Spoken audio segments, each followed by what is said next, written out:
ইসলামকে বিসর্জন দিয়ে কিসে ইসলামী হুকুমত? আজকে যদি মাজলিসের মধ্যে একজন বেপরদা মহিলা চলে আসে, তো এইটা কেমন ইসলামী সংগঠন? আমাদের প্রশ্ন করতে হবে, জবাব দিতে হবে। এই জবাব দিতে হবে, জাতির কাছে জবাব দিতে হবে। ফাজলামি করবেন না, ইসলামী ধোঁকাবাজি চলতে পারে না। ধরে নেন আজকে আমরা এখানে সমস্ত মৌলবীরা আছি, টুপিওয়ালা দাড়িওয়ালা সবাই এখানে আছি। এখানে যদি বেপরদা মহিলা আসে, এটা ইসলামীর কোন সংগঠনের কর্মী সমাবেশ হতে পারে? এটা কি বলে, বলে কি এটাকে? এটা কিসের ফাজলামি? ইসলামকে বাদ দিয়ে কিসের ইসলাম? ইসলামী শব্দ বাদ দেন, মনে যা চায় করেন।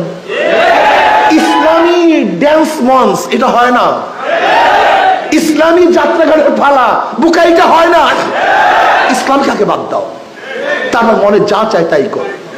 কিন্তু নাম লাগাবে ইসলামী আন্দোলন বাংলাদেশ, আর এখানে মঞ্চের মধ্যে বেপরদা মহিলা থাকবে, এখানে হাতের তালি চলবে ধামাধাম, এখানে ড্যান্স চলবে, এখানে ইসলামী চলবে। কথা বলেন না কেন? ইসলাম ইসলামী আন্দোলন বাংলাদেশ দেখেন কোনদিন এই কৌশল টৌশল ইসলামী হুকুমত কায়েম করার জন্য, ক্ষমতা যাওয়ার জন্য এই কৌশল টৌশল ইসলামী আন্দোলন বাংলাদেশ অন ইসলামিক চরিত্রকে কৌশল হিসাবে ইসলামী আন্দোলন বাংলাদেশ গ্রহণ করে নাই, করবে না ইনশাআল্লাহ।